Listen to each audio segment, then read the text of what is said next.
All right, so today we're wrapping up a series called To and Through. If you haven't been with us before, we group our teachings together in what we call a series under some common purpose or theme or objective. And today we're finishing one up. But if you weren't here last week, don't worry. I'll bring you up to speed real quick. So I'll tell you a little story. When I was in college, that for me was a really transformative season of life.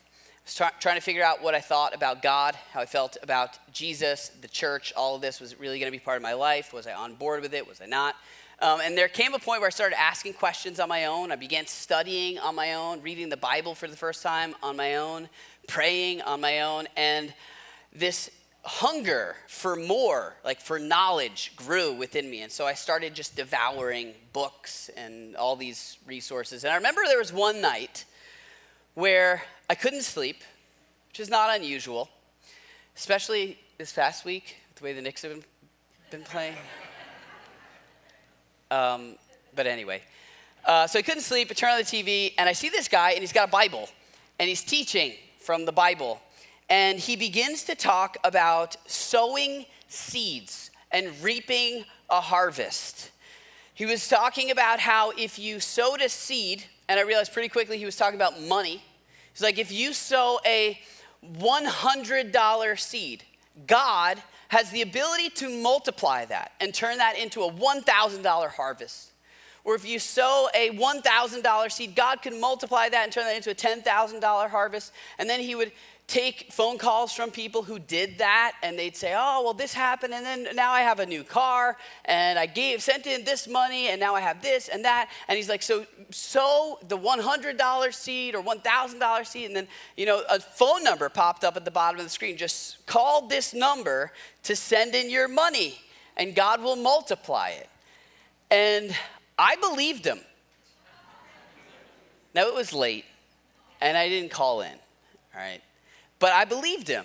It's like, I was trying to learn. I was trying to figure out how to grow. Okay, if this is how God wants me to grow my finances, then I guess this is the way to do it. But I didn't do it that night. I was so excited about what he was saying, though, that the next day I went to someone who was a little further along in their faith journey. And I was like, hey, I was listening to this guy last night. He was on this channel. And he was saying, if you do this, then God will multiply it. And I was like, that's fantastic. I got student loans. Why doesn't everybody do this?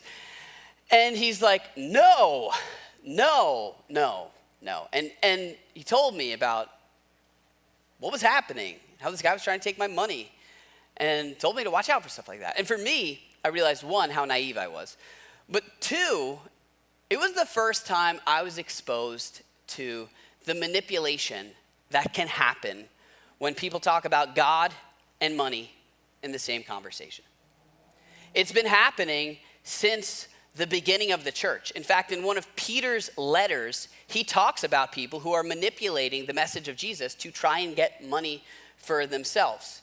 And so there's a lot that we say when we talk about money. Last week we started talking about money. Today we're going to finish the series where we're talking about money. And if you're new here, and it's your first time here, and you're like, oh great, I showed up on the week to talk about money. Or if you brought a friend, and you're like, this is not. Usually, I actually think you came on a great week because Jesus had so much to say about money, the way that it shapes us and forms us. And the stuff that he says is freeing, not restrictive. And so I think this is a good opportunity to put all the cards out on the table to look at what Jesus, his followers actually had to say about money. So like I told you, and I said this last week if you were here, there's a lot that we say about money when we talk about money. We say here that we want something for you and not from you, because we believe God wants something for you and not from you. And so very practically what that means is we want you, especially if you're new to this community, or you're not sure if you want to be in this community, we want you to be on the receiving end of generosity before anyone talks about your generosity. We've talked about money 3 times at this church, and 3 different times we gave money away in envelopes after we finished talking about money as a way to communicate. We want something for you and not from you. And I told you last week, it's become really expensive to talk about money in this church. And we're also not going to do that again this week, so I hope you're not disappointed. But these are all things we do to reinforce that message. we've said we never want you to feel pressured to give. And that's not just something nice that we say. That actually comes right out of one of the letters that the Apostle Paul wrote. He said you shouldn't give under compulsion. You can be here forever and never give to this church, and we're okay with that. I've clarified for you that the money that comes in has nothing to do with my paycheck. We have a board, we have a management team that decided how much money I make. And most importantly, what I clarified last week is that whether or not you give does not determine where you stand with God. So there's a lot that we say about money. But what we can't say about money is that it doesn't matter. If you read the Gospels, the biographies of Jesus, about 1 out of every 10 verses has to do with money. 10% of his teachings. 40% of the stories Jesus told, what we call parables, have to do with money and possessions. And if you look at all the times Jesus talked about prayer and all the times he talked about faith and combined them, he still talked about money more than those two topics combined.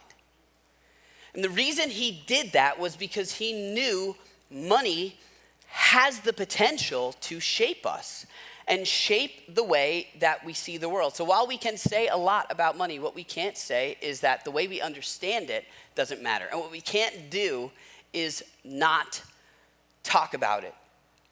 What I would suggest, though, and I mentioned this before, is that the role that we give money in our lives and the decisions we make in light of that have the potential to have the most immediate, the most lasting, and the most dramatic effects on your faith, the way you see the world, because money is so concrete. And it's freeing. It's not restrictive. So last week, we talked about God and money together. We looked at this passage where Jesus said you can't serve both God and money. He wasn't saying you're not allowed to or you shouldn't. He said it's impossible to serve both God and money. And when we broke this down a little bit, the reason why he says this is because both of these are sources of provision, right? We don't look to money because we want pictures of dead presidents. We look to money because it provides us with a sense of security and life satisfaction. That's what we want from money, right?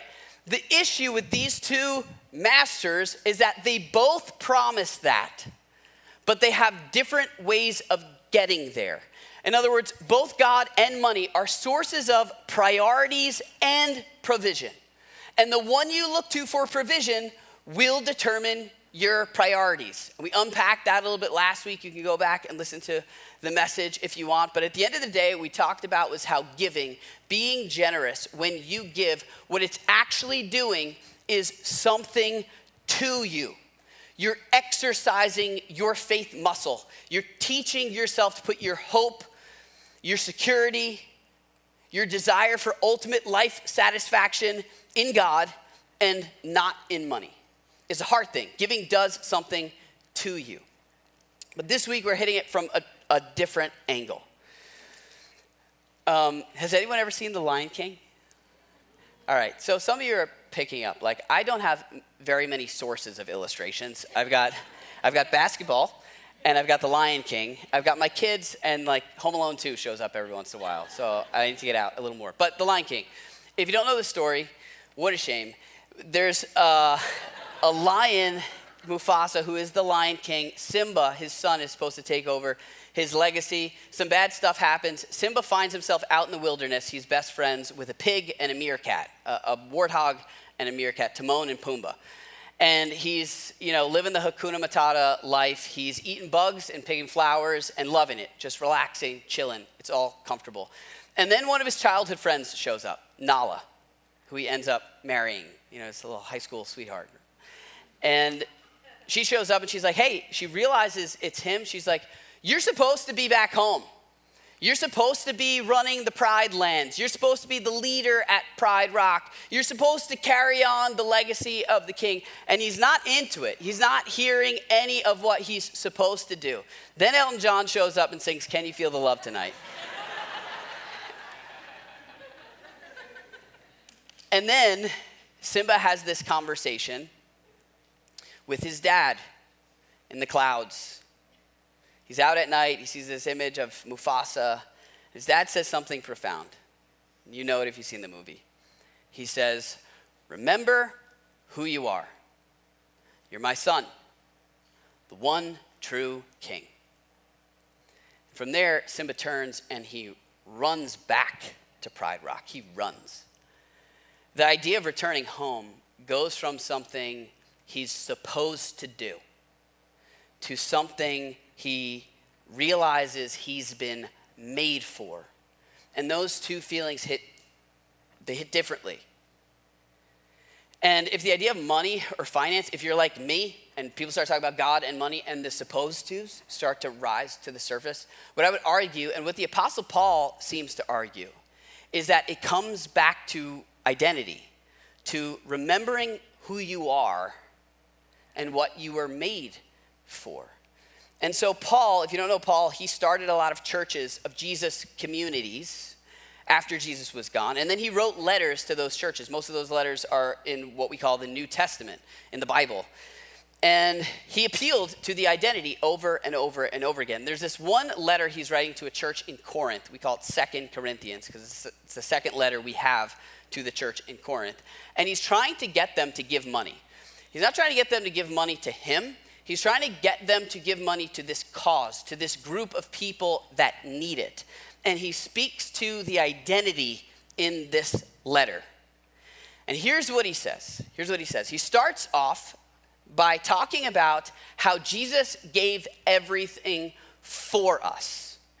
He gave it all for us. He had it all and gave it all for us. And so he says, now we followers of Jesus, people who believe this stuff, are on board, like we live for him. He died for us. We live for him. Okay? And then he gets into the identity, and here's what he says. This is in chapter 5 of 2 Corinthians. You should read it for yourself. It's dense. It's jam-packed. He says, so therefore, if anyone is in Christ, if anyone follows Jesus, if you're on board, if you're on the Jesus bus, he says, the new creation has come. The new creation has come. The old has gone, the new is here. Now, like little background, the idea of Jesus is that he showed up to make things new, like to fix what is broken. He's making things right. And what he's saying is for followers of Jesus, this has begun. Like this is happening within you. It's an identity thing. There's a new way of seeing the world. There's a new way of living. There's a new priorities. It's new. The new creation has come. It's good. It's life-giving. The old is gone. The new is here. He says, all this is from God, who reconciled us to himself through Christ and gave us the ministry of reconciliation. Now, reconciliation, it means to like heal a broken relationship, right? The idea is that the relationship between God and the human race has been fractured, it's been broken, and Jesus shows up and puts it all back together. He's trying to get us back to God, to have a healthy, life-giving, not like so everyone follows the rules, but to have a life-giving, this is what I was made for relationship with God, one that's stable, satisfying, peaceful, and it happens through reconciliation. And so he's like, okay, this all started from God. And then he explains this reconciliation, like just to clarify, in case you haven't been reading the letter so far, he says that God was reconciling the world to himself. God's doing it. He's initiating this. In Christ, in Jesus, not counting people's sins against them. Like Jesus pays the price for our shortcomings, our flaws, our sins, and they're not counted against us, right? And so there's this reconciliation, this healing between us and God. Here's what he says. You ready? This for me is something that rattles me a little bit. He says, and he has committed to us the message of reconciliation. And what does that make us? Well, he says, we are therefore Christ's ambassadors. Ambassadors. As though, and this in my notes, I put this in brackets, right? As though God were making his appeal through us. Through us. Like Jesus gave everything for us. He's trying to win back the hearts of those who consider themselves members of the human race. He's trying to show you how good he is. He wants you to learn to trust him. And God is like, here, and he's committed to us the reconciliation. Like, he did all of it, and now he's making the appeal through us. An ambassador, okay, this is the identity thing, ambassador. The job of an ambassador, if you don't know this, it's to represent someone else, to act on behalf, to speak on behalf of someone else. You go in place of someone else. He's like, we are the ambassadors of Jesus. We're here instead of him, on behalf of him. Like I mentioned before, remember, like this was a setup. When I was like, Jesus gave everything for us. Now we live for him. When we think we live for him, most of the time we think, at least if you're like me, like in honor of him or in dedication to him. You know, like if you're an athlete, you hit the three and you're like, oh, that was for Jesus, you know? Like the ones that go in. Like for him, right? That's in honor of him. Paul's saying here, yes, that's true. And that's nice if you want to do that. But the idea is we're here for him, like on behalf of him, instead of him. As if so much so that it's as if he's making his appeal through us. The job of the ambassador of Jesus is to show the world what he's like. He's making his appeal through us. Like, God is good. And how do people know that? Because we reflect that to them, as if he's making his appeal through us. That that's what we were made for. Not to like do the right thing and say the right thing and check the box and obey the rules. But there is a God who is infinitely better than any of us can ever imagine. And he's like, yeah, go show him. Like you. I think, and this is a personal thing, I think in the church, we tend to make too small of this reality. We tend to make too light of this privilege, like this responsibility. We're totally fine with just trusting people's relationship with God, like to God. Like we just put it in God's hands. Like, oh, it's between them and God. You know, hopefully it all works out in the end. If you read the way the Apostle Paul wrote, he seems to have trusted it. God seems to have trusted it to us. Paul writes as if it's been entrusted to him. And he acts as if it was entrusted to him. Like he believed, and this is what I'm getting at here, very practically. He believed his decisions mattered. He believed he had the ability to either draw people in or push people away. So much so that he was like, look, if me eating meat is going to get in the way of someone following Jesus, he's like, I'll never eat meat again. I was like, that's devotion. Now, there is this tension, don't get me wrong. There is this tension. We do trust God. Like there are things God can do that we cannot do. But Paul prayed and believed that it was all up to God. And yet, he acted like it was all up to him. Like we're co-laborers.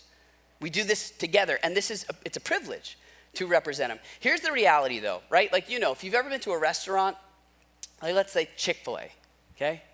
Chick-fil-A is this huge organization. It's all over the country. They've got people that run it. They've got values. They've got ways that they train people. They've got systems. They've got the higher-ups. They do all this research about demographics and location, all this stuff. Then they have training processes. They have a huge, huge system. But if you've never been to Chick-fil-A and you walk in and the person behind the counter is in a bad mood, it's going to affect your entire experience. Right? You ever been to a restaurant and just had a waiter that was whatever, for whatever reason, just doesn't like you or makes you feel like they don't like you, and you're like, I don't want to go back there. You have the ability, a disproportionate level of influence. That same thing happens with the church. Some of you are here right now because there's someone in your life and you want what they have. That person has pulled you in. That person's doing something to show the world what he's like. And so Paul starts there with the identity thing. Okay, like you're an ambassador. You have the ability, the privilege. This is what you were made for. Not just do the right thing, but to show the world what he's like. And everything you do will say something about that. Now, that doesn't mean you've got to like memorize all the Bible verses and be talking to people about God 24/7. That's not the point. Doesn't mean you have to hand out pamphlets or tracts or whatever. What it means is that everything you do, the way you speak to your spouse, says something about what you believe, says something about what he's like. The way you respond to your professor who's not fair says something about what he's like. The way you react when a friend wrongs you says something about what he's like. The way you respond when you've dropped the ball says something about what he's like. It communicates something.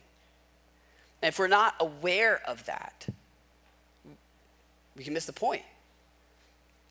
And so he starts here with this idea of an ambassador, like the job of a follower of Jesus. Part of the identity is like you have the ability to show the whole world his goodness. And he goes on to this other part, and this is where he starts talking about money. He starts specifically talking about the group of people he's trying to collect money for. And when he's urging them to give, here's his approach. He says, now, he who supplies seed to the sower and bread for food. This is a reference to God, okay?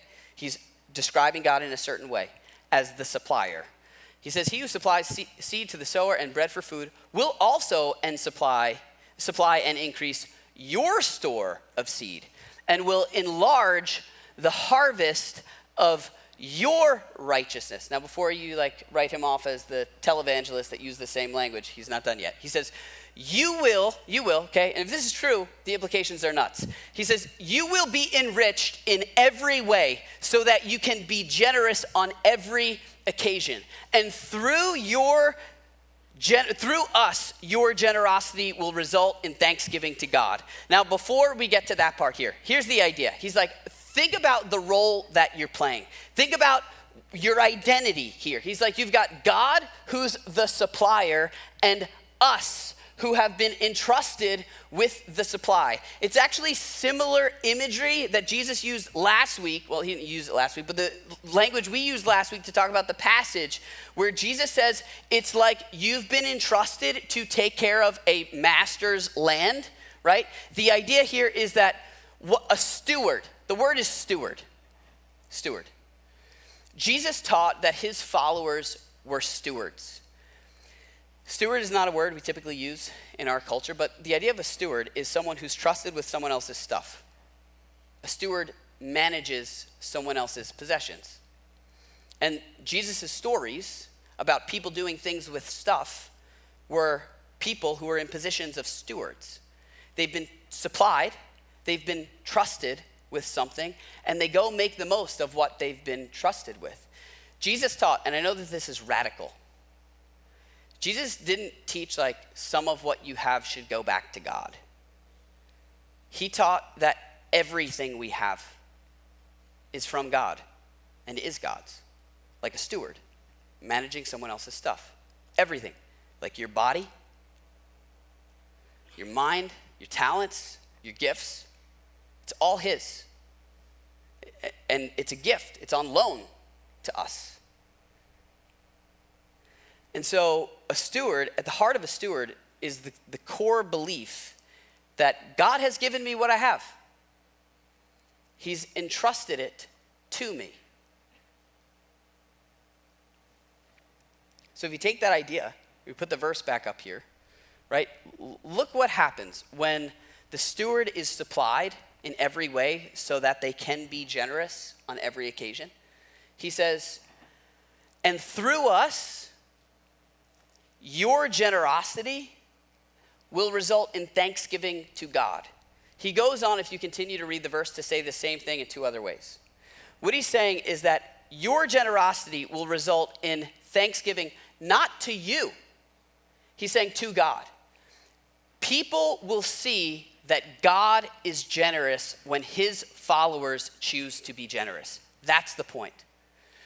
Your and my generosity, it's not just in response to God's generosity. It's a reflection of his generosity. In other words, he wants to show the world that he's generous, and he does that through the generosity of the people that say that he is their supplier. So if you take those two ideas, ambassador whose job it is to show the world what God is like, and steward, who believes that God has given them what they have. The idea here, Paul's logic here, if you combine them together and put it in a box, it's the idea that God has given me what I have to show the world what he's like. God has given me what I have, all of it. Not just money, but all of it. To show the world what he's like. This is what I was made for. This is what it means to be an ambassador. To point people to the goodness of God in everything that we do. In other words, when we're giving, it's doing something to you, like we talked about last week. But the idea here, what Paul's arguing, what Jesus taught, is that when we give, it's also God doing something through you. It's to and it's through. Which is an enormous privilege. This is what we were made for. To point people in the direction of a God who is so, so good. And we show the world that he's generous by being generous. Your generosity shows people his. This is what we were made for. When I was younger, about 8 years old, I went to this shop and there were things for sale and I loved them. And I had money. And so I'm at this little setup here where I could choose to purchase things. And I saw this pencil holder. It was a dinosaur and it had a big open mouth. And that's where you put the pencil and it would sit on your desk and hold the pencil. Anybody remember those? Those were really big when I was 8 years old. Yeah, so I saw that. I was like, I need that. Where am I going to put my pencil if I don't have that? So I bought it. And then there was this little metal balancing basketball figures. Michael Jordan do the Jordan stance with the dunk, and he just balanced all on his own. And it was a desk ornament. I was like, well, I can't not have that. So I checked. I had the money. I bought that too. And then there's some other stuff I needed, and I bought all of that stuff. And I had the money to buy all of it. The problem was that it wasn't just a shop, it was the school holiday boutique, and I had been given money from my parents to buy gifts for my siblings, but I didn't. I bought stuff for myself. Right? What happened there was a lack of perspective. And really this is what Paul's saying. In life, it's very easy to just look at all this stuff and be like, well, I want that, and I can have that. Right? And what he's saying is not that you can't have stuff. That's not the point. See, if you zoom out, right? If I would have zoomed out and been like, okay, hold on, Christmas is coming. That's right. I've been given this for a reason. Let me go accomplish that reason. It would have been so much easier to make the right choice. And he's like, if you zoom out and think, okay, what have I been made for?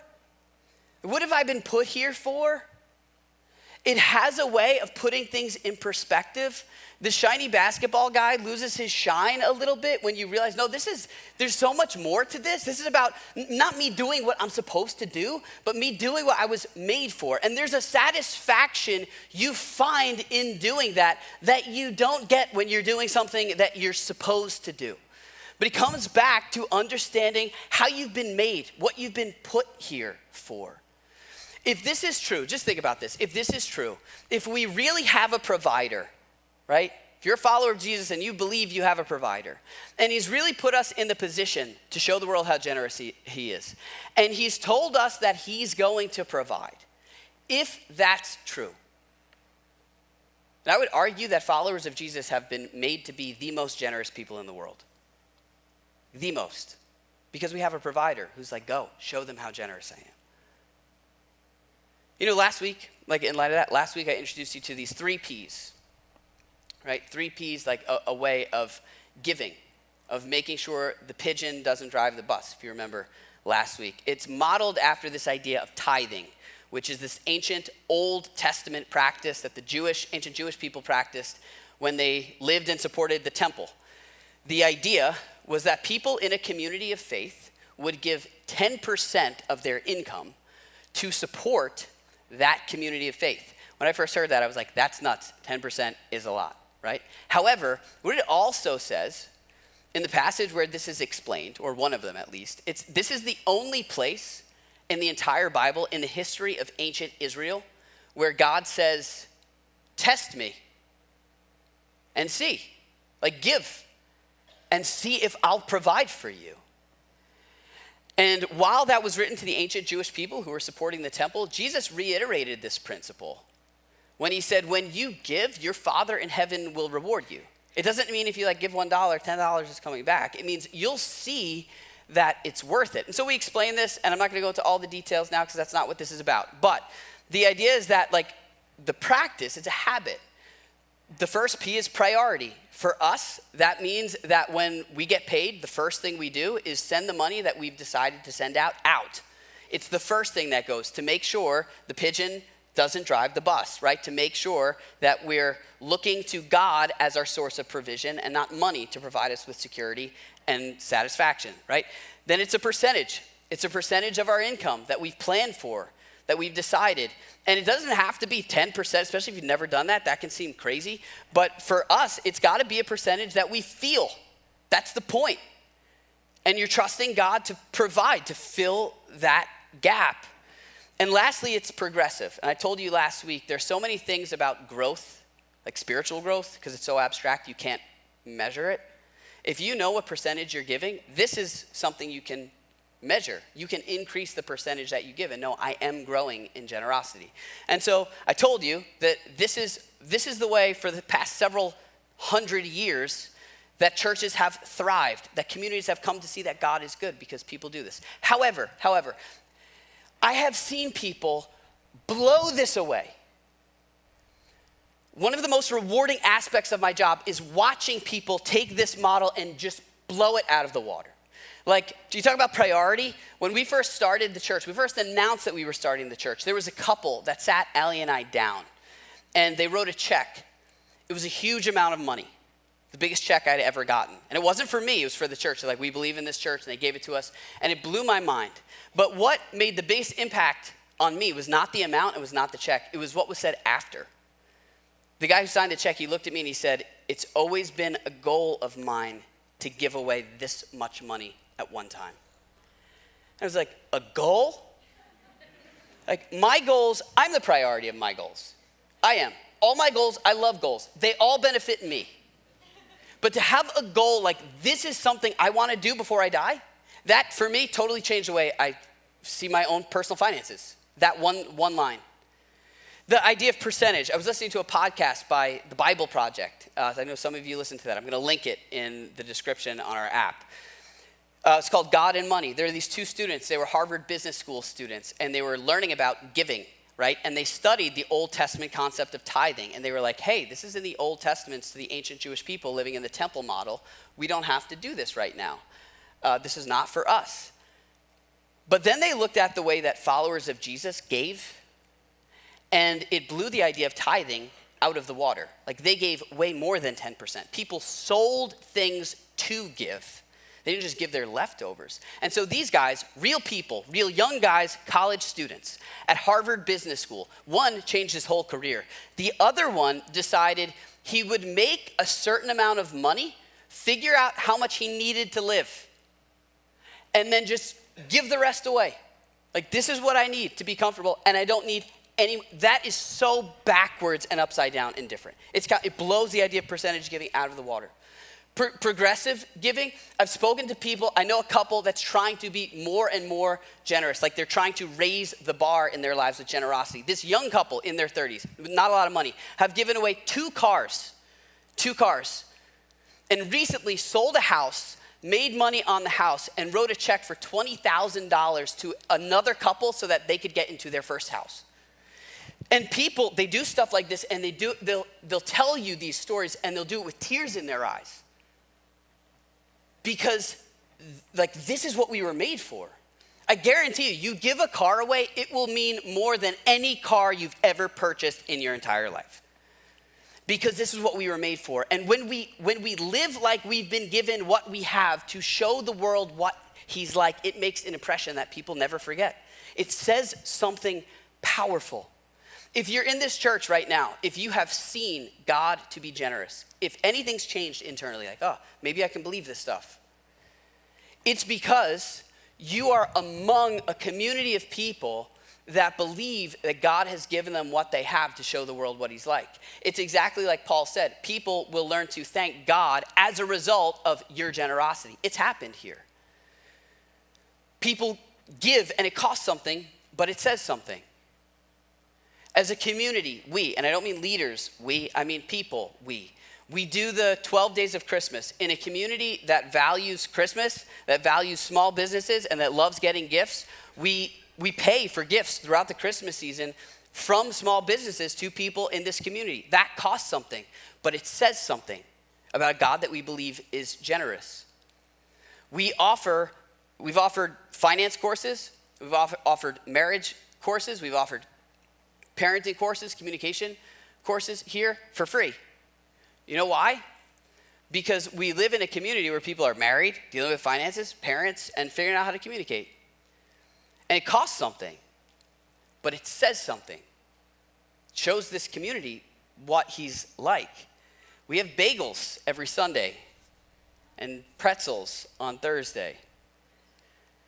And that costs something. It costs $25,000 a year. But if you're new to church and you're uncomfortable to give with because going to a new place is uncomfortable and maybe church is new for you, like to be able to have a bagel and coffee and know what to do with your hands, like that's comforting. And for us to provide that, it helps us communicate that we want something for you. We're not asking for stuff from you. It costs something, but it says something. We pay for a parking lot every Sunday. We rent a parking lot across the street. We rent that. We're legally allowed to park in the street for up to 2 hours in the village of Babylon. But cars get in the way, right? It's a struggle for our neighbors. And so Jesus told us to love our neighbors. And so we rent a lot. It costs something, but it says something. One of the most rewarding aspects of my job is when people show up and they're like, how? Maybe they're church people, maybe they're not. They're like, how you don't pass a bucket? Like, how does this happen? It's like, it's the people around you. And that says something about how deeply we believe what we say we believe.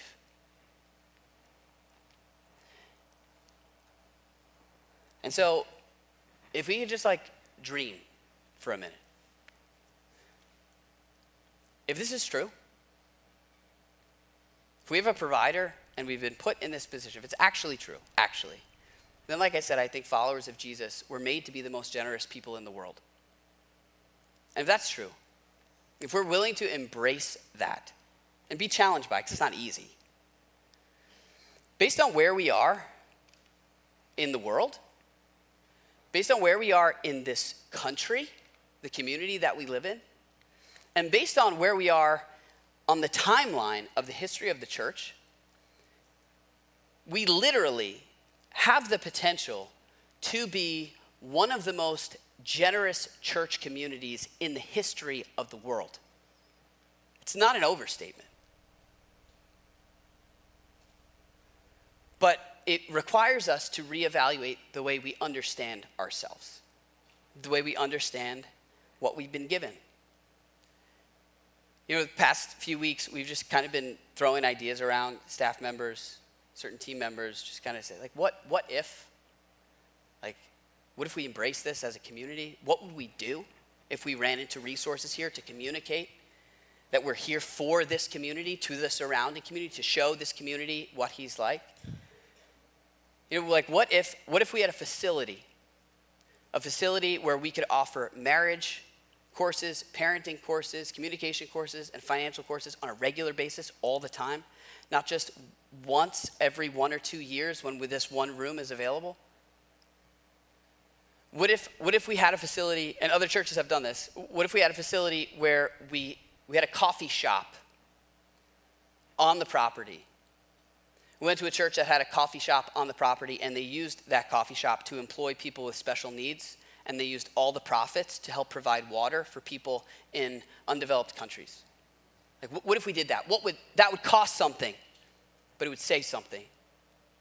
We talked about, like, what if we had solar panels across this gigantic roof and out there and provided energy to this community using what we have, like the sun. And I don't know how all that works, but some people here do. That would cost something. But it would say something. Tom this week was like, what if we had a facility that had a laundromat with a play place?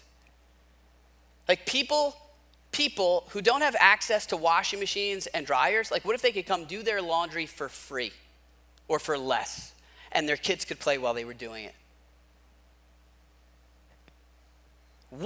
That would cost something, but that would say something.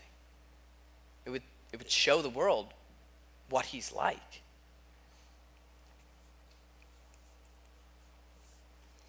And so this is what we're invited to. This is what I believe the Apostle Paul taught, what Jesus said we were made for. And it starts practically by embracing those P's, by just doing the uncomfortable thing. But as we do, like the Apostle Paul said, as we sow generously, we will reap generously, meaning we'll see things that bring tears to our eyes. And that we're part of that.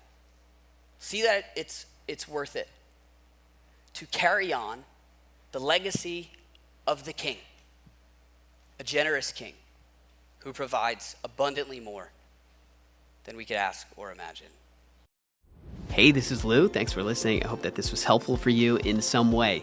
So a lot of people don't know this, but Community Church is completely supported by the generous donations of people like you and me. And if you'd like to join that community of financial supporters, you can go to communitychurch.net/give, or you can give anytime on our church app.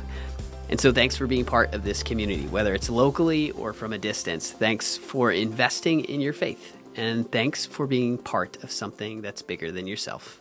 Hope to see you soon.